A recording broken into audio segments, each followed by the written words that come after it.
ನಮಸ್ಕಾರ. ಮತ್ತೆ ನಿಮಗೆಲ್ಲ ದುಡ್ಡಿನ ಮಾತು ಕಾರ್ಯಕ್ರಮಕ್ಕೆ ಸ್ವಾಗತ. ಇವತ್ತು ನಾನು ಇಂಡಿಯಾದಲ್ಲಿಲ್ಲ, ಹೊರದೇಶದಲ್ಲಿದ್ದೀನಿ, ದುಬೈಯಲ್ಲಿದ್ದೀನಿ. ಸೊ ಈ ವಿಡಿಯೋನ ರೆಕಾರ್ಡ್ ಮಾಡುವಾಗ ಇನ್ನೂ 1 ಅವರ್ ಮಾರ್ಕೆಟ್ ಇದೆ ಅಂತ ಅನ್ಕೋತಾ ಇದ್ದೀನಿ. ಇನ್ನ ಒಂದು ಹಾಫ್ ಆನ್ ಅವರ್ ಆದ್ರೂ ಇದೆ. But whole day market plus or minus ಅಲ್ಲಿ ಟ್ರೇಡ್ ಆಗ್ತಾ ಇದೆ. ಯಾಕೆ ಅನ್ನೋದೆಲ್ಲ ನೋಡೋಣ. ಮಾರ್ಕೆಟ್ಗೆ ಇದ್ದಂತ ಒಂದು ಪಾಸಿಟಿವ್ ಇನ್ಫೋರಿಯಾ ಒಂದು ವಾರದಿಂದ ಈಗ ಒಂದು 2 ದಿನದಿಂದ ಇತ್ತು, ಅದು ಮುಗಿದೋಯ್ತು.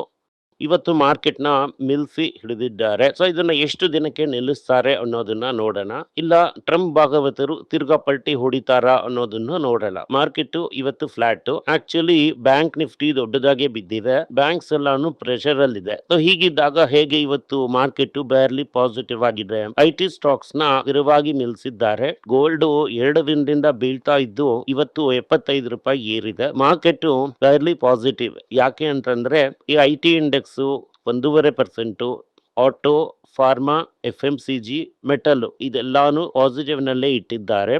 ಬಟ್ ಮೇನ್ ಆಗಿ IT 1.6% ಪಾಸಿಟಿವ್ ಆಗಿದೆ. ಈಗ ಇನ್ನೊಂದು 3-4 ದಿನದಿಂದಾನೇ IT ನ ದೊಡ್ಡದಾಗಿ ಎತ್ತಿಟ್ಟು IT ಇಂದ ಸಂಭ್ರಮ ಪಟ್ಟು IT ಯ ಮುಖಾಂತರನೇ ಮಾರ್ಕೆಟ್ ನ ಏರಿಸಿದ್ದಾರೆ. ಇದನ್ನ ನಾವು ಮುಂಚೆನೆ ಸೆನ್ಸ್ ಮಾಡಿ ಟ್ರೇಡರ್ ಅವರ ಕ್ಲೈಂಟ್ಸ್, ಯಜಮಾನರ ಕ್ಲೈಂಟ್ಸ್ ಎಲ್ಲ ಖುಷಿನಲ್ಲಿ ಇದ್ದಾರೆ. ಈಗ ಇಳಿತಾ ಲೋಯೆಸ್ಟ್ ಪಾಯಿಂಟ್ ಅಲ್ಲಿ ಇನ್ಫಿ, TCS, HCL ಇದನ್ನೆಲ್ಲ ಕನ್ಸಿಡರ್ ಮಾಡಬಹುದು. ಒಂದು ರಿಪೋರ್ಟ್ ಏನ್ ಹೇಳ್ತಾ ಇದೆ ಅಂತಂದ್ರೆ ಲೋಯೆಸ್ಟ್ ಪಾಯಿಂಟ್ ಇಂದ ಇನ್ಫೋಸಿಸ್ ಇವತ್ತು 11-12% ಪ್ರಾಫಿಟ್ ಆಗಿದೆ ಅಂತ. ಮಾರ್ಕೆಟ್ ಅಲ್ಲಿ ಎಲ್ಲ ಸ್ಟಾಕೂನು ನಮ್ಮ ಪಾಸಿಟಿವ್ ಲಿಸ್ಟ್ ಅಲ್ಲಿ ಇದೆ.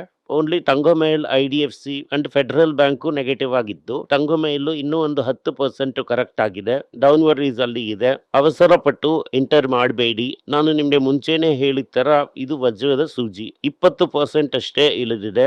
ಇನ್ನೂ ಒಂದು 20% ಇಳಿಯೋದಕ್ಕೆ ಕೂಡ ಸಾಧ್ಯತೆಗಳು ಇದೆ. ಅದರಿಂದ ನಾವು ತಾಳ್ಮೆಯಿಂದ ಕಾದು ನೋಡೋಣ. ಈ ಲಾಂಗ್ ಟರ್ಮ್ ರಿಸಲ್ಟ್ಸ್ ಅಲ್ಲಿ ತಂಗೊಮೈಲ್ಗೆ ಯಾವುದೇ ರೀತಿಯಾದಂತಹ ಬಾಧ್ಯತೆಗಳು ಇಲ್ಲ. ಸೊ ಇವತ್ತು ತಂಗೊಮೈಲ್ನ ಕೂಡ ನಾವು ಕನ್ಸಿಡರ್ ಮಾಡೋದಿಲ್ಲ, ವೇಟ್ ಮಾಡ್ತೀವಿ. ನಮ್ಮ ಪಟಾಕಿ ಲಿಸ್ಟಲ್ಲಿ ಬೇರೆ ಎಲ್ಲದೂನು ಪಾಸಿಟಿವ್ ಆಗೇ ಇದೆ. ಹೀರೋ ಮೋಟಾರ್ಸ್, ಕರ್ನಾಟಕ ಬ್ಯಾಂಕು, ಈ Karnataka Bank very good results ಬಂದಿದೆ. Wipro, Infosys, Tech Mahindra, HCL, Kalyan Jewellers, TCS, Bajaj Auto, M&M ಎಲ್ಲ ಕೂಡ ಮೇಲೆ ಇದೆ. ಸೊ ನಮ್ಮ ಪಟಾಕಿ ಲಿಸ್ಟ್ ಅಲ್ಲಿರುವಂತದ್ದೆಲ್ಲಾನು ಬ್ಯಾಲೆನ್ಸ್ಡ್ ಆಗಿ ಮೇಲೆ ಇದೆ.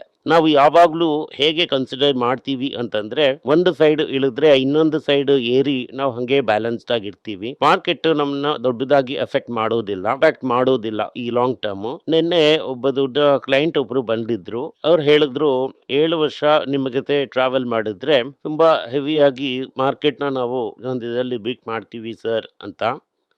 7 ವರ್ಷ ಅನ್ನೋದು ಕೂಡ ನನ್ನ ಪ್ರಕಾರ ಶಾರ್ಟ್ ಟರ್ಮ್. ಇನ್ನೊಂದು 10 ಇಯರ್ಸ್ ಆಯ್ತು ಅಂತಂದ್ರೆ ಅವರ ಪೋರ್ಟ್ಫೋಲಿಯೋನೆಲ್ಲ ನೀವು ನೋಡಿದ್ರೆ ಕಣ್ಣುಚ್ಕೊಂಡು ನೋಡೋ ರೀತಿ ಇರುತ್ತೆ. ಬಟ್ ಎನಿವೆ ಅವ್ರು ಹೇಳಿದ್ದು ನನಗೆ ತುಂಬಾನೇ ಖುಷಿ ಆಯ್ತು. ತುಂಬಾ ಜನ ನನ್ನ ಹತ್ರ ಮಣಿಪಾಲ್ ಬಗ್ಗೆ ಕೇಳಿದ್ದೀರಾ. ನಾನು ಇನ್ಫ್ಯಾಕ್ಟ್ ಈ ಹಾಸ್ಪಿಟಲ್ ಸೆಕ್ಟರ್ ಬಗ್ಗೆನೇ ಮಾತಾಡೋದಿಲ್ಲ. ಯಾಕೆಂತಂದ್ರೆ ನನಗೆ ಈ ಅಪೋಲೋನು, ಮ್ಯಾಕ್ಸು ತುಂಬಾನೇ ವೈಡ್ಲಿ ಎಕ್ಸ್ಪೆನ್ಸಿವ್ ಅಂತ ಅನ್ನೋದು ನನ್ನ ಫೀಲಿಂಗು. ಮಣಿಪಾಲು 75ಕ್ಕಿಂತ ಹೆಚ್ಚು ಹಾಸ್ಪಿಟಲ್ಸ್ನ ನಡೆಸ್ತಾ ಇದ್ದಾರೆ. ಅವರು ಕೇಳುವಂತ valuation extremely high. 75 times earnings ನ ಕೇಳ್ತಾ ಇದ್ದಾರೆ. ಫಸ್ಟ್ ಡೇನಲ್ಲಿ ಬರೀ 15% ಅಷ್ಟೇ ಫಿಲ್ ಆಗಿದೆ. ಹಂಗಂತಂದ್ರೆ ಅಡ್ಜಸ್ಟ್ ಮಾಡಿ ನಿಮ್ಮ ಮ್ಯೂಚುವಲ್ ಫಂಡ್ಸೇ ಅದನ್ನ ಸಬ್ಸ್ಕ್ರೈಬ್ ಮಾಡಲಿದ್ದಾರೆ. ಗ್ರೇ ಮಾರ್ಕೆಟ್ ಅಲ್ಲಿ ಕೂಡ ಪ್ರೀಮಿಯಂ 2% ಅಷ್ಟೇ ಇದೆ. ನಾರ್ಮಲ್ ಆಗಿ ನಾನು IPOಗೆ ಅಗೇನ್ಸ್ಟ್, ಈ IPOಗೆ ಕೂಡ ನಾನು ಅಗೇನ್ಸ್ಟೇ. ಆದ್ರೆ ಪಗಡೆನ ಉರುಳಿಸಿದ್ರೆ ಏನಾದ್ರೂ ಬರುತ್ತಾ ಅಂತ ನೋಡಿದ್ರೆ ಖಂಡಿತವಾಗ್ಲೂ ಬರೋದಿಲ್ಲ.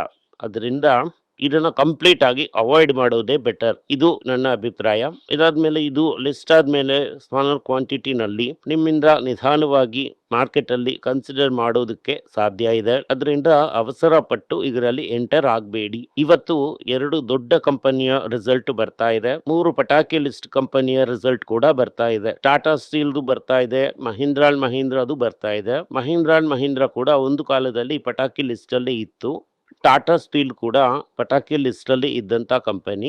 ಎರಡೂ ಕೂಡ ಈಗ ವಜ್ರದ ಸೂಜಿ ಆಗಿರುವಂತ ಒಂದು ಕಂಪನಿ. ಅಂಡ್ ಕೊನೆಯದಾಗಿ ಎಕ್ಸೈಡ್ ಇಂಡಸ್ಟ್ರೀಸ್ ಕೂಡ ಬರ್ತಾ ಇದೆ. ತುಂಬಾ ದಿನ ಕನ್ಸಿಡರ್ ಮಾಡುವಂತ ರೇಂಜ್ ಅಲ್ಲಿ ಇತ್ತು. ಅದಾದ್ಮೇಲೆ ಈಗ ವಜ್ರದ ಸೂಜಿಯಾಗಿ ಬದಲಾಗಿರುವಂತ ಒಂದು ಕಂಪನಿ. ಅದರಿಂದ ಅದನ್ನ ಕೂಡ ನೋಡೋಣ. State of finance especially retail finance ಇಂಡಿಯಾದಲ್ಲಿ ಹೇಗಿದೆ ಅನ್ನೋದನ್ನ ನಮ್ಗೆ ಹೇಳದಿರೋದು ಬಜಾಜ್ ಫೈನಾನ್ಸ್. ಅದರ ರಿಸಲ್ಟ್ಸ್ ಕೂಡ ನಾಳೆ ಬರ್ತಾ ಇದೆ. ಯು ಫೆಡರಲ್ ರಿಸರ್ವ್ ಏನ್ ಮಾಡಿದ್ದಾರೆ ಅಂತಂದ್ರೆ ಇಂಟ್ರೆಸ್ಟ್ ರೇಟ್ ನ ಏರಿಸ್ಲೂ ಇಲ್ಲ ಇಳಿಸ್ಲೂ ಇಲ್ಲ, ಆದ್ರೆ ಇನ್ಫ್ಲೇಷನ್ ರಿಸ್ಕ್ ತುಂಬಾ ಎಲಿವೇಟೆಡ್ ಆಗಿವೆ ಅನ್ನುವಂತ ಒಂದು ವಾರ್ನಿಂಗ್ ನ ಮಾತ್ರ ಕೊಟ್ಟಿದ್ದಾರೆ. ಅದಾದ್ಮೇಲೆ ತುಂಬಾ ಇಂಪಾರ್ಟೆಂಟ್ ಆದಂತ ವಿಷಯ ಒಂದು ಏನಂತಂದ್ರೆ US ಫೆಡರಲ್ ರಿಸರ್ವ್ ರೇಟ್ ನ ಏರ್ಸೋದಕ್ಕೆ ಒಂದು ಸಾಧ್ಯತೆಗಳು ಇದೆ. ಇವರ ಬಜೆಟ್ 6.7 ಟ್ರಿಲಿಯನ್ ಇದೆ ಬ್ಯಾಲೆನ್ಸ್ ಶೀಟ್. ಸೊ ಅದನ್ನ ಹೇಗೆ ಶ್ರಿಂಕ್ ಮಾಡೋಣ ಅಂತ ಒಂದು ಕಮಿಟಿನ ಹಾಕಿದ್ದಾರೆ. ನಾವು ಪ್ರೀತಿಯಿಂದ ಕೆಳಗೆ ಇಳಿಸಿದಂತ ರಘುರಾಮ್ ರಾಜನ್ ಅವರನ್ನ ಅಮೆರಿಕದವರು ಆ ಒಂದು ಸೀಟನ್ನ ತಗೊಂಡು ನಿಮ್ಮ ಊರಲ್ಲಿ ಬೇಡ ಅಂತಂದ್ರು ಪರವಾಗಿಲ್ಲ ಬಾಸ್, ಅಮೆರಿಕಾಗೆ ನೀವು ಅಡ್ವೈಸ್ ಮಾಡಿ ಅಂತ ಹೇಳ್ತಾ ಇದ್ದಾರೆ. ಹಾಗೆ ಹೇಳಿ ಅವರನ್ನ ಒಳಗಡೆ ಸೇರಿಸ್ಕೊಂಡಿದ್ದಾರೆ. ಫ್ರೆಂಡ್ ತಿರ್ಗಾ 90 ಹತ್ರ ಹೋಗ್ಬಿಟ್ಟಿದೆ. ಮಧ್ಯದಲ್ಲಿ ಸ್ವಲ್ಪ ಹೊತ್ತು 90ಕ್ಕಿಂತ ಮೇಲೆ ಇತ್ತು, ವೈಲ್ಡ್ ಆಗಿ ಫ್ಲಕ್ಚುವೇಟ್ ಆಗ್ತಾ ಇದೆ. ಇಂಡಿಯಾ ಬ್ಯಾಸ್ಕೆಟ್ 95 ಗಿಂತ ಮೇಲೆ ಹೋಗಿರುತ್ತೆ. ರೂಪಾಯಿ ಪ್ರೆಷರ್ ಅಲ್ಲಿ ಬರುತ್ತೆ, ಇಂಡಿಯನ್ ಸ್ಟಾಕ್ಸ್ ಪ್ರೆಷರ್ ಅಲ್ಲಿ ಬರುತ್ತೆ. ಯಾಕೆ ಅಂತಂದ್ರೆ ನಿನ್ನೆ ಅಮೆರಿಕ ಇರಾನ್ಗೆ ಗುಂಡು ಹಾಕಿತ್ತು, ಇರಾನ್ ತಿರ್ಗಾ ಗುಂಡನ್ನ ಹಾಕಿದ್ದಾರೆ. ಇವತ್ತು ನೈಟು ನಾವೇನ್ ಮಾಡ್ತೀವಿ ನೋಡಿ, ನಾವು ಏನ್ ಮಾಡ್ತೀವಿ ಅಂತ ತೋರಿಸ್ತೀವಿ ಅಂತ ಅವರು ಹೇಳಿದ್ದಾರೆ. ಅದರಿಂದ ಈ ಕಾಂಟೆಸ್ಟ್ ಇಂಟೆನ್ಸಿಫೈ ಆಗಿದೆ. ಈ ಕಾಂಟೆಸ್ಟ್ ಅಲ್ಲಿ ವಿನ್ನರೇ ಇರೋದಿಲ್ಲ ಅನ್ನೋದೇ ನಮಗೆ ಈ ಪ್ರಾಬ್ಲಮ್. ಅದರಿಂದ ಕೆಲವೊಂದು ರೆಬಲ್ಸ್ ರೆಡ್ ಸೀನ ಬ್ಲಾಕ್ ಮಾಡೋದ್ರಲ್ಲಿ ಸಕ್ಸಸ್ಫುಲ್ ಆಗಿದ್ದಾರೆ. ಕ್ರೂಡ್ 135 ವರೆಗೂ ಹೋಗ್ಬೋದು ಅಂತ ಕೆಲವು ಅನಾಲಿಸಿಸ್ ಹೇಳ್ತಾ ಇದ್ದಾರೆ. ನನ್ನ ಪ್ರಕಾರ ಅದು ಅಷ್ಟಕ್ಕೆಲ್ಲ ಹೋಗಲ್ಲ. ಯಾಕೆ ಅಂತಂದ್ರೆ ಚೈನಾ ಎಲ್ಲ ಸ್ವಿಚ್ ಆನ್ ಸ್ವಿಚ್ ಆಫ್ ಮಾಡುವಂತ ಸ್ಟೇಜ್ಗೆ ಹೋಗ್ಬಿಟ್ಟಿದ್ದಾರೆ. ಯಾಕೆ ಅಂತಂದ್ರೆ ಮುಕ್ಕಾಲು ಭಾಗ ಅವರ ಕಾರ್ಗಳು ಎಲೆಕ್ಟ್ರಿಕ್ ಕಾರ್ಸ್ ಆಗಿರೋದ್ರಿಂದ ಅದರಿಂದ ಈ ಆಯಿಲ್ ಕನ್ಸಂಪ್ಷನ್ ನ ಕಡಿಮೆ ಮಾಡೋದಕ್ಕೆ ಆಗ್ತಾ ಇದೆ, ಕೋಲ್ ಕನ್ಸಂಪ್ಷನ್ ನ ಏರ್ಸೋದಕ್ಕೂ ಆಗ್ತಾ ಇದೆ. ಹಾಗಾಗಿ ಅವರಲ್ಲಿ ಸ್ವಿಚ್ ಆಫ್ ಸ್ವಿಚ್ ಆನ್ ಮಾಡ್ತಾ ಇರೋದ್ರಿಂದ ಆಯಿಲ್ ತುಂಬಾ ಏರ್ತಾ ಇಲ್ಲ. ಈಗ ತುಂಬಾ ದೊಡ್ಡ ಲೋನ್ ಮಾರ್ಕೆಟ್ ಆಗಿರುವಂತದ್ದು ಗೋಲ್ಡ್ ಲೋನ್ ಮಾರ್ಕೆಟ್. ಇದರಲ್ಲಿ ನಾವು ಕರೆಕ್ಟ್ ಆಗಿ ಮುಂಚೆನೆ ಇನ್ವೆಸ್ಟ್ ಮಾಡಿದ್ದೀವಿ. ಈ ಮನಿ ಪೇಜ್ ಚಾನಲ್ ನ ಶುರು ಮಾಡೋದಕ್ಕೆ ಮುಂಚೆನೆ ನಾವು ಮನಪ್ಪುರಂ ಅಲ್ಲಿ ಕನ್ಸಿಡರ್ ಮಾಡಿದ್ವಿ 32 ರೂಪಾಯಿಗೆ. ಅಂದ್ರೆ ಇದು ಮನಪ್ಪುರಂ ಮಾತ್ರ ಅಲ್ಲ, ಮುತ್ತೂಟು, ಸೌತ್ ಇಂಡಿಯನ್ ಬ್ಯಾಂಕ್, ಫೆಡರಲ್ ಬ್ಯಾಂಕ್ ಇವರೆಲ್ಲ ಕಾನ್ಸಂಟ್ರೇಟ್ ಮಾಡ್ತಾ ಇದ್ದಾರೆ. ಇದೆಲ್ಲಾನು ನಾವು ತುಂಬಾ ದಿನಕ್ಕೆ ಮುಂಚೆನೆ ದೊಡ್ಡ ಪೊಸಿಷನ್ ನ ತಗೊಂಡು ಇಟ್ಕೊಂಡಿದ್ದೀವಿ. ಸೊ ಈ ಗೋಲ್ಡ್ ಲೋನ್ ಅಂತ ಅನ್ನೋದು ದೊಡ್ಡ ಬಿಸ್ನೆಸ್ ಆಗತ್ತೆ ಅಂತ ಹೇಳ್ತಾ ಇದ್ದಾರೆ. ಟಾಟಾ ಕ್ಯಾಪಿಟಲ್, ಗೋದ್ರೇಜ್ ಕ್ಯಾಪಿಟಲ್ ಈ ಮಾರ್ಕೆಟ್ ಅಲ್ಲಿ ಸ್ಮಾಲ್ ಪ್ಲೇಯರ್ಸ್ ನ ಬೆಲೆ ಕೊಟ್ಟು ತಗೊಂಡಿದ್ದಾರೆ. ಟಾಟಾ ಕ್ಯಾಪಿಟಲ್ ಕೂಡ ಒಂದು ಕಂಪನಿನ ತಗೊಂಡಿದ್ದಾರೆ. ಇದರಲ್ಲಿ ನನಗೆ ಫಿಯರ್ ಏನು ಅಂತಂದ್ರೆ ಈ ರೀತಿ ಒಂದು ದೊಡ್ಡ ಕಂಪನಿಯಿಂದ ಇದು ಒಂದು own and reward business. So ಇದನ್ನ ಮ್ಯಾನೇಜ್ ಮಾಡೋದಕ್ಕೆ ಆಗುತ್ತಾ ಅನ್ನುವಂತ ಒಂದು ಪ್ರಶ್ನೆ. ಇನ್ನೊಂದು, suppose there is a sharp fall in price of gold, ತುಂಬಾ NPS ಬರುತ್ತೆ ಅಂತ ಹೇಳ್ತಾ ಇದ್ದಾರೆ. ಬಟ್ ಅನಲಿಸ್ಟ್ ಎಲ್ಲ ಏನ್ ಹೇಳ್ತಾರೆ ಅಂತಂದ್ರೆ 20 ಲಕ್ಷ ಕೋಟಿ ಇದ್ದಂತ ಮಾರ್ಕೆಟ್ 30 ಲಕ್ಷ ಕೋಟಿವರೆಗೂ ಹೋಗುತ್ತೆ ಅಂತ ಹೇಳ್ತಾ ಇದ್ದಾರೆ. ಸೊ 30 ಲಕ್ಷ ಕೋಟಿ ಅಂತ ಅನ್ನೋದು ಇಲ್ಲಿಂದ ಒಂದು 50% ಗಿಂತ ಮೇಲೆ ಆ ಮಾರ್ಕೆಟ್ ಏರುತ್ತೆ ಅಂತ ಹೇಳ್ತಾ ಇದ್ದಾರೆ. ಅಷ್ಟು ಗೋಲ್ಡ್ ಇದೆ ಅಂತ ಹೇಳ್ತಾ ಇದ್ದಾರೆ. ಗೋಲ್ಡ್ ಅನ್ಲಾಕ್ ಮಾಡೋದಕ್ಕೆ ಇದರ ಅವಶ್ಯಕತೆ ಇದೆ ಅಂತ. ನಾವು ಮುತ್ತೂಟಲ್ಲಿ ಇದ್ದೀವಿ ಡೈರೆಕ್ಟ್ ಆಗಿ, ಸಾಲದಲ್ಲಿ ಒಂದ್ 2-3 ಕಂಪನಿನಲ್ಲಿ ಇದ್ದೀವಿ. ರೆಡ್ ಮುತ್ತೂಟ್ ಅಲ್ಲಿ ಇದ್ದೀವಿ, ಮನಪ್ಪುರಂ ಅಲ್ಲಿ ಇದ್ದೀವಿ, ಸೌತ್ ಇಂಡಿಯನ್ ಬ್ಯಾಂಕ್ ಅಲ್ಲಿ ಇದ್ದೀವಿ, ಕರ್ನಾಟಕ ಬ್ಯಾಂಕ್ ಅಲ್ಲಿ ಇದ್ದೀವಿ, ಫೆಡರಲ್ ಬ್ಯಾಂಕ್ ಅಲ್ಲಿ ಇದ್ದೀವಿ. ಸೊ ಇವರೆಲ್ಲಾನು ಕ್ವಿಕ್ ಗೋಲ್ಡ್ ಲೋನ್ ಪ್ಲೇಯರ್ಸ್. ಇದನ್ನೆಲ್ಲ ತುಂಬಾ ದಿನಕ್ಕೆ ಮುಂಚೆ ನಾವು ಕನ್ಸಿಡರ್ ಮಾಡಿ ವೆಯ್ಟ್ ಮಾಡ್ತಾ ಇದ್ದೀವಿ. ಈಗ ದೊಡ್ಡ ಪ್ಲೇಯರ್ಸ್ ಕೂಡ ಇದರಲ್ಲಿ ಬರ್ತಾ ಇದ್ದಾರೆ. ಇದು ನಮಗೆ ಒಂದು ದೊಡ್ಡ ಅಡ್ವಾಂಟೇಜ್. ಇನ್ಫೋಸಿಸ್ 11% ಏರಿದೆ ಅಂತ ನಾನು ರಿಪೋರ್ಟ್ ಅಲ್ಲಿ ಓದಿದೆ. ಅದೇ ರೀತಿ TCS ಕೂಡ ಹೆಚ್ಚು ಕಡಿಮೆ ಅಲ್ಲಿಗೆ ಬಂದಿರುತ್ತೆ. HCL ಟೆಕ್ ಕೂಡ ಬಂದಿರುತ್ತೆ. ನಾವು ಲೋಯೆಸ್ಟ್ ಪಾಯಿಂಟ್ ಅಲ್ಲಿ IT ಅಲ್ಲಿ ಬೆಟ್ಟು ತೆಗೆದಿದ್ದು ನಮಗೆ ಫೇವರಬಲ್ ಆಗಿ ಬಂದಿದೆ. ಈ ಫೇವರಬಲ್ ನ ನಾವು ಚೆನ್ನಾಗಿ ಗೈನ್ ಮಾಡಬೇಕು, ಚೆನ್ನಾಗಿ ಯೂಸ್ ಮಾಡಬೇಕು. ಈ ಗೋಲ್ಡ್ ಲೋನ್ ಬಗ್ಗೆ ಇನ್ನೊಂದು ಮ್ಯಾಟರ್, ಮಂತ್ಲಿ ರೀಪೇಮೆಂಟ್ ಮೋಡ್ ಅಲ್ಲಿ ಹಾಕಿದ್ದಾರೆ ತುಂಬಾ ಫೈನಾನ್ಷಿಯರ್ಸ್. ಈ ಮಂತ್ಲಿ ರೀಪೇಮೆಂಟ್ ಎಲ್ಲ ತುಂಬಾ ಜನರಿಂದ ಮಾಡೋದಕ್ಕೆ ಆಗಲ್ಲ. ಅದರಿಂದ NPA ರೈಸ್ ಆಗಿ ತಿರ್ಗಾ ಗೋಲ್ಡ್ ರೀಸೈಕ್ಲಿಂಗ್ ಮಾರ್ಕೆಟ್ಗೆ ಬರುತ್ತೆ ಎನ್ಫೋರ್ಸ್ಲಾಗೆ ಅಂತ ಹೇಳ್ತಾ ಇದ್ದಾರೆ. ಟಾಟಾದ ಕ್ಯಾರೆಟ್ ಲೈನ್ ಏನ್ ಹೇಳ್ತಾ ಇದ್ದಾರೆ ಅಂತಂದ್ರೆ ಇಂಡಿಯಾದಲ್ಲಿ ಲ್ಯಾಬ್ ಬ್ರೌನ್ ಡೈಮಂಡ್ ಚೀಪ್ ಆಗಿ ಮಾರ್ತಾ ಇರೋದ್ರಿಂದ ತುಂಬಾ ಜನರು ತಗೋತಾ ಇದ್ದಾರೆ ಅಂತ ಹೇಳ್ತಾ ಇದ್ದಾರೆ. ಅದರಿಂದ ಇದು ಇದರಲ್ಲಿ ಭಯಂಕರವಾಗಿ ಇರುತ್ತೆ. ಅಂದ್ರೆ ಭವಿಷ್ಯದಲ್ಲಿ ಯಂಗ್ಸ್ಟರ್ಸ್ ಫ್ಯಾಷನ್ ಜ್ಯುವೆಲ್ರಿನಲ್ಲಿ ಇದನ್ನ ತಗೋತಾರೆ. ಅದರಿಂದ ನಮಗೆ ಅದು ಒಂದು ದೊಡ್ಡ ಲೆವೆಲ್ ಆಫ್ ಗೇನ್ ಅಂತ ಹೇಳ್ತಾ ಇದ್ದಾರೆ. Karnataka bank year on year 43% profit grow ಆಗಿದೆ. 400 ಕೋಟಿಗಿಂತ ಮೇಲೆ ಲಾಭವನ್ನ ಗಳಿಸಿದ್ದಾರೆ. ಸೊ ಇದು ಇಂಟ್ರೆಸ್ಟ್ ಇನ್ಕಮ್ ಲೋನ್ ಬಂದು 940 ಕ್ರೋರ್ಸ್ ಹತ್ತತ್ರ ಏರಿದೆ. ಇದು ನಮಗೆ ಒಂದು ದೊಡ್ಡ ಒಳ್ಳೆ ನ್ಯೂಸು. ಇದರಿಂದ ಸ್ಟಾಕ್ ಇನ್ನೂ ಸ್ಟ್ರೆಂಥನ್ ಆಗುತ್ತೆ. ಬಜಾಜ್ ಹೌಸಿಂಗು ಗ್ರೋತ್ ಇದೆ, ಆದ್ರೆ ಮಾರ್ಜಿನ್ ಪ್ರೆಷರ್ ಇರುತ್ತೆ ಅಂತ ಹೇಳ್ತಾ ಇದ್ದಾರೆ. ಎಲ್ಲಾ ಕಡೆಗಳಲ್ಲೂ ಮಾರ್ಜಿನ್ ಪ್ರೆಷರ್ ಅನ್ನೋದು ಇದೆ. ಕಾಗ್ನಿಸೆಂಟ್ ಕೂಡ ಒಳ್ಳೆ ರಿಸಲ್ಟ್ ನ ಕೊಟ್ಟಿದ್ರಿಂದ ಕಾಗ್ನಿಸೆಂಟ್ ಶೇರ್ಸ್ ಕೂಡ ಸರ್ಜ್ ಆಗಿದೆ. ಅದರಿಂದ ನಾವು ಇಂಡಿಯಾದಲ್ಲಿ ಇಲ್ಲದೆ ಇರೋದ್ರಿಂದ ನಾವು ಅದ್ರ ಬಗ್ಗೆ ಚಿಂತೆ ಮಾಡೋದಿಲ್ಲ. ಎಕ್ಸ್ಪೋರ್ಟ್ ಮಾರ್ಕೆಟ್ ಅಲ್ಲಿ, ಕಾರ್ ಎಕ್ಸ್ಪೋರ್ಟ್ಸ್ ಅಲ್ಲಿ Suzuki 55% of all India's exports ನ ಅವರೇ ಮಾಡ್ತಾ ಇದ್ದಾರೆ ಅಂತ ಹೇಳ್ತಾ ಇದ್ದಾರೆ.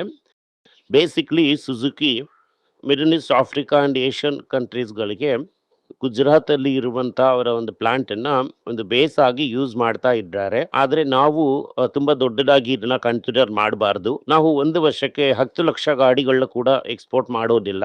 ಈ ಚೈನಾ ಒಂದು ತಿಂಗಳಿಗೆ 10 ಲಕ್ಷ ಕಾರು ಎಕ್ಸ್ಪೋರ್ಟ್ ಮಾಡ್ತಾರೆ. ಇದು ಒಂದು ದೊಡ್ಡ ಡಿಮ್ಯಾಂಡ್ ಆಗಿದೆ. ಲಾಸರ್ ಅಂಡ್ ಟ್ಯೂಬ್ರೋ ಏನ್ ಹೇಳ್ತಾ ಇದ್ದಾರೆ ಅಂತಂದ್ರೆ, ಇವಿ ವೆಹಿಕಲ್ಸ್ ದೊಡ್ಡ ಬಿಸ್ನೆಸ್ ಆಗಿದೆ, ಅದರಿಂದ ಇವಿ ಕಾಂಪೊನೆಂಟ್ಸ್ ಅಲ್ಲಿ ನಾವು ಇನ್ವೆಸ್ಟ್ ಮಾಡಲಿದ್ದೇವೆ ಅಂತ ಹೇಳ್ತಾ ಇದ್ದಾರೆ. ಫೈನಲಿ ಹೆವಿ ಮೋಟಾರ್ ಮ್ಯಾನುಫ್ಯಾಕ್ಚರಿಂಗ್ ವರೆಗೂ ಹೋಗ್ತಾರೆ. ಸೊ ಎಲೆಕ್ಟ್ರಿಕ್ ಮೊಬಿಲಿಟಿನಲ್ಲಿ ಇವರಿಗೆ ಒಂದು ದೊಡ್ಡ ಕೈ ಸಿಗುತ್ತೆ ಅಂತ ಹೇಳ್ತಾ ಇದ್ದಾರೆ. ಏಷ್ಯನ್ ಪೈಂಟ್ಸ್ ಏನ್ ಹೇಳ್ತಾ ಇದ್ದಾರೆ ಅಂತಂದ್ರೆ, ಇದು ಇನ್ಪುಟ್ ಕಾಸ್ಟ್ ಏರಿದ್ರೂ ಕೂಡ ನಾವು ಇದನ್ನ ಏರ್ಸಿಟ್ಟಿದ್ದೀವಿ. ಯಾವುದು ನಮ್ಮ ಈ ಬೆಲೆನ ಏರ್ಸಿರೋದ್ರಿಂದ ಬೆಟರ್ ರಿಯಲೈಸೇಷನ್ ಅಂತ ಅನ್ನೋದು ನಮಗೆ ಸಿಕ್ಕಿದೆ ಅಂತ ಹೇಳ್ತಾ ಇದ್ದಾರೆ.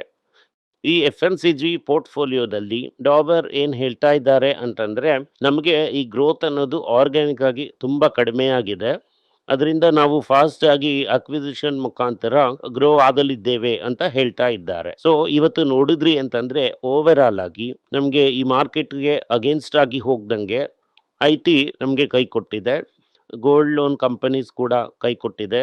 ಇದು ನಮ್ಗೆ ಪಾಸಿಟಿವ್.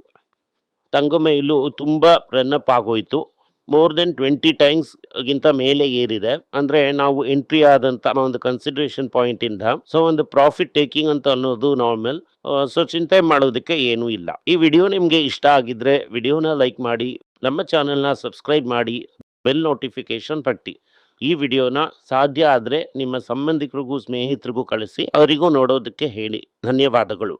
ಎಲ್ಲರಿಗೂ ನಮಸ್ಕಾರ. ಮಕ್ಕಳಿಗೋಸ್ಕರ financial literacy money for nothing ಅಂತ 2ನೇ ಪಾರ್ಟ್. ಇದರಲ್ಲಿ ಚೆಕ್ ಬರೆಯೋದು ಹೇಗೆ, ಡೆಪಾಸಿಟ್ ಸ್ಲಿಪ್ ಬರೆಯೋದು ಹೇಗೆ, ಇದು ಹೇಗೆ ಬಂದಿದೆ, ಆಟರಿಂದ ಡಿಮಾನಿಟೈಸೇಷನ್ ವರೆಗೂ ಎಲ್ಲವನ್ನು ಕವರ್ ಮಾಡಿದ್ದೀವಿ. 12 ವರ್ಷದ ಮಕ್ಕಳಿಗೆ ಇದು ತುಂಬಾ ಯೂಸ್ಫುಲ್ ಆಗಿರುತ್ತೆ. ಈ ಬುಕ್ ಈಗ ಸದ್ಯಕ್ಕೆ ಸ್ಪೆಷಲ್ ಪ್ರೈಸ್ ಅಲ್ಲಿ 450 ರೂಪಾಯಿಗೆ ಕೊಡ್ತಾ ಇದೀವಿ. ಇದನ್ನ ಯೂಸ್ ಮಾಡ್ಕೊಳ್ಳಿ. ಧನ್ಯವಾದಗಳು. ದುಡ್ಡಿನ ಮಾತು ವೆಬ್ಸೈಟ್ ನ ಸಬ್ಸ್ಕ್ರೈಬ್ ಮಾಡಿ. ಒಂದು ವಾರಕ್ಕೆ 4 ಪ್ರೀಮಿಯಂ ಆರ್ಟಿಕಲ್, ಆರ್ಟಿಕಲ್ಸ್ ಒಂದು 10 ರಿಂದ 15 ನಾವು ಹಾಕ್ತಾ ಇದ್ದೀವಿ. ಇದರ ಸಬ್ಸ್ಕ್ರಿಪ್ಷನ್ ಒಂದು ತಿಂಗಳಿಗೆ 99 ರೂಪಾಯಿ ಅಷ್ಟೇ. ಹೇಳುವಂತ ಕಾನ್ಸೆಪ್ಟ್ಸ್ ನ ಗ್ರೇಟ್ ಆಗಿ ಎಕ್ಸ್ಪ್ಯಾನ್ ಮಾಡಿ ಇದನ್ನ ಓದಿದ್ರೆ ನಿಮ್ಗೆ ತುಂಬಾ ಯೂಸ್ಫುಲ್ ಆಗಿರುತ್ತೆ. ಧನ್ಯವಾದಗಳು. ನಮಸ್ಕಾರ. ಮಕ್ಕಳಿಗೋಸ್ಕರ ಒಂದು ಬುಕ್ ನ ಲಾಂಚ್ ಮಾಡಿದ್ವಿ, ಅದು ತುಂಬಾ ಸಕ್ಸಸ್ಫುಲ್ ಆಗಿದೆ. ಯಾರಿಗೆಲ್ಲ ಆ ಬುಕ್ ಬೇಕೋ ನಮ್ಮ ಟೀಮ್ ನ ಕಾಂಟ್ಯಾಕ್ಟ್ ಮಾಡಿ. ಕೆಳಗಡೆ ಇರುವಂತ ನಂಬರ್ ಅಲ್ಲೂ ವೆಬ್ಸೈಟ್ ಅಲ್ಲೂ ನೀವು ನಮ್ಮನ್ನ ಕಾಂಟ್ಯಾಕ್ಟ್ ಮಾಡಿದ್ರೆ ನೀವು ಆ ಬುಕ್ ನ ತಗೋಬಹುದು. ಬೇರೆ ನಮ್ಮ ಬುಕ್ ಗಳು ಕೂಡ ಅವೈಲೇಬಲ್ ಆಗಿದೆ.